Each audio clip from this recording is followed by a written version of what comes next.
la liberación del protocolágeno hacia el retículo endoplásmico da por resultado la hidroxilación de la prolina en Prolina, hidroxiprolina. y de lisina en hidroxilisina mediante hidroxilasas específicas, que es como lo que explicaría la tabla.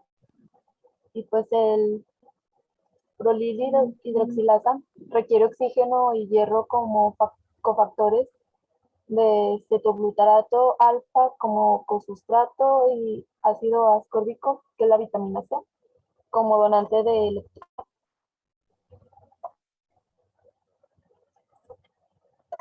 Creo que no se ve Bueno, la exposición, bueno, ya se ve.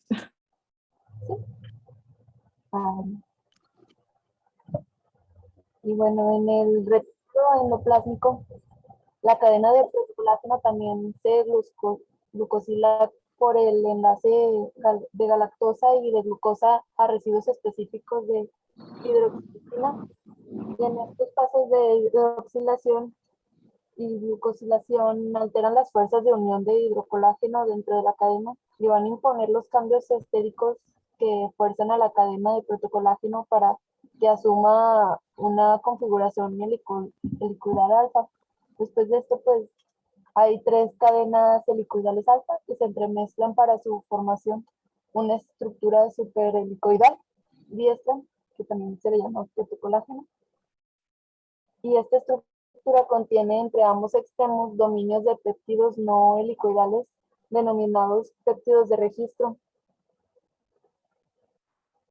Y pues el monómero de colágeno va a ser resultante de y se polimeriza y establece aún más en enlaces cruzados por la formación de enlaces covalentes intermoleculares intermoleculares también. Y pues fuera de las células, los péptidos de registro no helicoidales son segmentarios por una peptidasa de protocolágeno y las cadenas de este se van a someter a polimerización y enlaces cruzados adicionales. Bueno, para la síntesis de proteoglucanos, los glucosaminoglucanos van a comprender una gran porción de la sustancia fundamental que compone, y rara vez estos se encuentran libres y se acoplan con proteínas para formar proteoglucanos. La cadena polisacárida va a estar compuesta por unidades de disacáridos repetidas por ácido glucurónico o hidurónico, que suele estar sulfatada. Y la composición de disacáridos de los proteoglucanos varían entre de 10 unidades en el fosfato, de leparan hasta tanto 2000 unidades en el ácido hialurónico.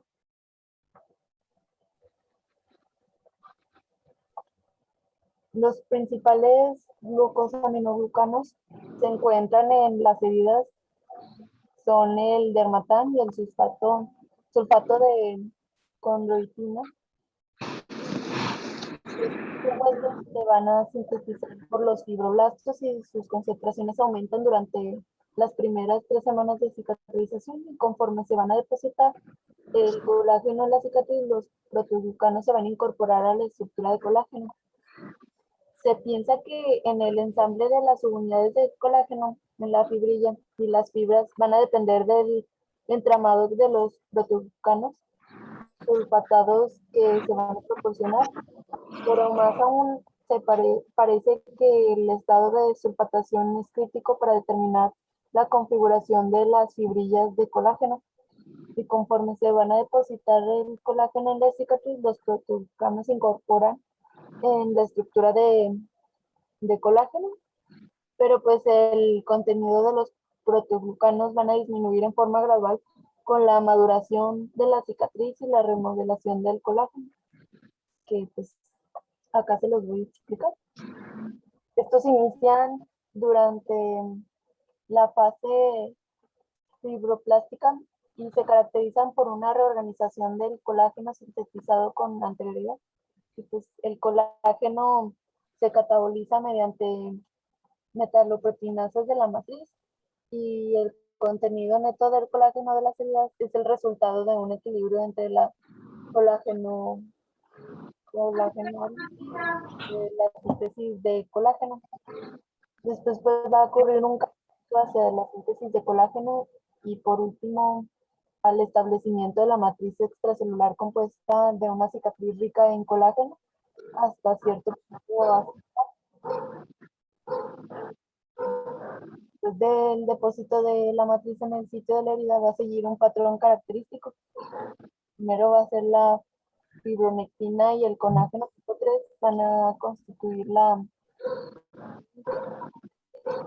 los glucosaminoglucanos y los proteoglucanos van a representar los siguientes componentes importantes en la matriz. Y el colágeno de tipo 1 es la matriz final. En toda esta evolución que nos ha comentado la doctora para la formación de la colágena, los proteoglucanos y las glucosanamidas son las partes importantes en este proceso.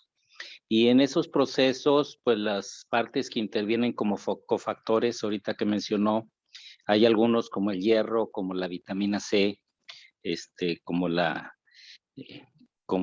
glucosanamida, y la condroitina.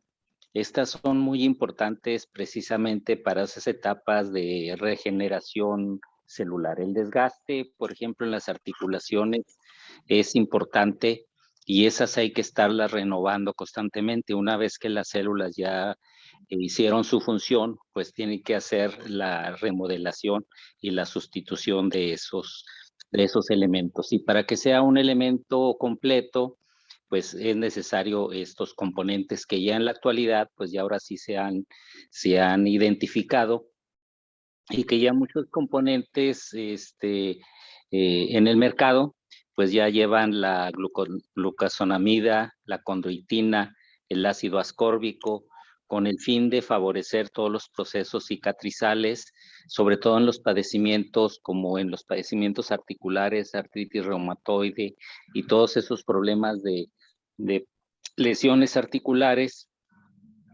y se recomienda que haya una buena concentración de estos elementos para favorecer todo lo que nos está comentando ahorita la doctora. Y sí, de la hidroxiprolina, la hidroxilicina, esos elementos, cómo se van hidrolizando para ir formando los nuevos componentes que son los que van a formar la matriz. Y aquí en esta gráfica, pues nos comenta algo que ya habíamos revisado, cómo en primer lugar la matriz va a estar formada por el colágeno tipo 3 y ya el colágeno final, que es el que va a darle mayor solidez y resistencia a una cicatriz, va a ser sustituido por el colágeno tipo 1, como lo tiene aquí marcado la doctora. Entonces, para que ya esos aspectos generales ya los vayamos considerando en el caso de la cicatrización. Adelante, doctora. Y bueno, tanto la calidad como la cantidad de colágeno recién depositado van a determinar la fuerza de la integridad mecánica de una herida reciente. Y pues, la cantidad de colágeno en la herida va a llegar a una meseta, varía de entre semanas después de la lesión y después de la fuerza de tensión continúa en el aumento durante varios meses más. La formación de fibrillas y el enlace cruzado de las mismas va a disminuir la solubilidad del colágeno e incrementar la fuerza y la resistencia a la degradación enzimática de la matriz de colágeno. La fibrilina es la esencial para la formación de las fibras elásticas que están en el tejido conjuntivo y la remodelación de la cicatriz va a continuar durante muchos meses, que son aproximadamente de 6 a 12 después de la lesión, y tiene como resultado la formación gradual de una cicatriz madura, avascular y acelular. Y la fuerza mecánica de la cicatriz nunca igualará la que pues del tejido que no está lesionado, pero pues va a ocurrir un recambio constante de colágeno en la matriz extracelular, tanto de la herida cicatrizada durante la hemostasia tisular normal. Bueno, ahí tenemos otro componente que ya habíamos comentado también para que ya se nos quede grabado en ese sentido, que la cicatrización por todo este proceso que lleva es un proceso largo que tarda hasta un año o más para darle una consistencia más o menos firme y resistente, pero aún así también el precepto de que las heridas cicatrizales nunca van a ser iguales a la herida a los tejidos previamente lesionados. O sea, siempre la situación en estos recambios no se considera el 100% óptimo, sin embargo, pues permite la cicatrización y la funcionalidad de los tejidos. Adelante, doctora. Y bueno, dentro de la fase de epitelización, como la integridad y la fuerza de los tejidos se van a restablecer, también se deberá de hacerlo la barrera externa. Y pues este se caracteriza en particular por la proliferación y la migración de células epiteliales adyacentes a la herida. Inicia en el transcurso de un día de la lesión y se observa como engrosamiento de la piel epidermis en el borde de la herida.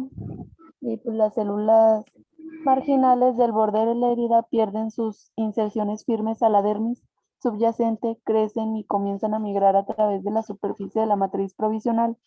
Y las células basales fijas que estén en una zona cercana al borde del corte experimentan una serie de divisiones mitóticas rápidas y reaparecen para migrar moviéndose una sobre otra en forma de saltos hasta que se cubre el defecto. Y una vez que se cubre el defecto, las células epiteliales en migración pierden su aspecto aplanado, se adquieren una forma más cilíndrica que incrementan su actividad mitótica, que pues es lo que se podría apreciar en la imagen. Ese crecimiento de las células es para terminar de cerrar el defecto que se había originado en la epidermis. Y ese cambio en la estructura de las células que migran y hacen ese cambio entre una forma plana a una forma cilíndrica y con múltiples mitosis, pues permite que se vuelva a recuperar el cierre de la herida. Entonces aquí dependerá también, que es lo que vemos, por ejemplo, en las quemaduras, donde las superficies quemadas son muy extensas, por eso el crecimiento va a ser muy lento. Ahí tenemos que favorecerlo por medio de la colocación de injertos para que podamos cerrar un extremo de la piel a otra. En otro tipo de heridas, cuando las lesiones son pequeñas, pues a veces nada más con la curación lo vamos manejando, que esté limpia, que esté oxigenada, que esté con la humedad suficiente, y los tejidos van contrayéndose y van aproximándose por medio de esa contracción y también por el crecimiento y la mitosis de las células basales. En ese sentido, pues sabremos que una superficie muy grande, por eso los procesos ulcerosos a veces que tienen problemas con la mitosis y con la regeneración celular, como por ejemplo las úlceras varicosas, las úlceras del pie diabético, pues esas tardan demasiado tiempo y a veces la vemos y vemos que no cierran después de un manejo muy intenso y durante mucho tiempo. Pero en las heridas en forma normal, pues vemos cómo se van cerrando paulatinamente y de procesos ulcerosos que miden 3, 4 centímetros, vemos que con el transcurso del tiempo y sobre todo si se forma una costra, cada vez los bordes se van reduciendo, se van contrayendo la herida, van acercando las células hasta llegar un momento en que cierra totalmente la herida. Adelante, doctor.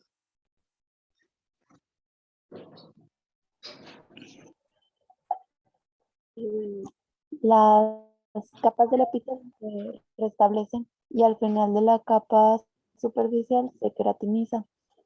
Y la revitalización se completa en menos de 48 horas en heridas por corte aproximadas, pero tal vez sea mucho más prolongado en heridas más grandes que presentan un defecto epidérmico o dérmico importante. Cuando solo el epitelio y la dermis superficial se dañan, los sitios donantes de los injertos de piel de espesor parcial o en quemaduras de segundo grado superficiales. Serían como ejemplos que la reparación consiste sobre todo en la repitalización y la fibroplastia o mínima y formación de tejido de granulación.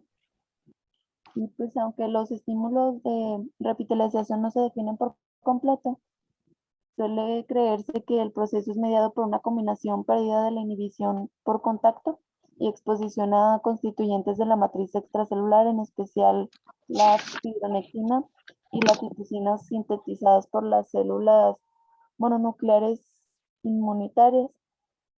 Y pues también se cree los que promueven la epitelización serían el factor de crecimiento epitelial, el factor transformación de crecimiento beta, el factor de crecimiento fibroblástico básico, también el factor de crecimiento derivado de las plaquetas y el factor de crecimiento similar a la insulina 1.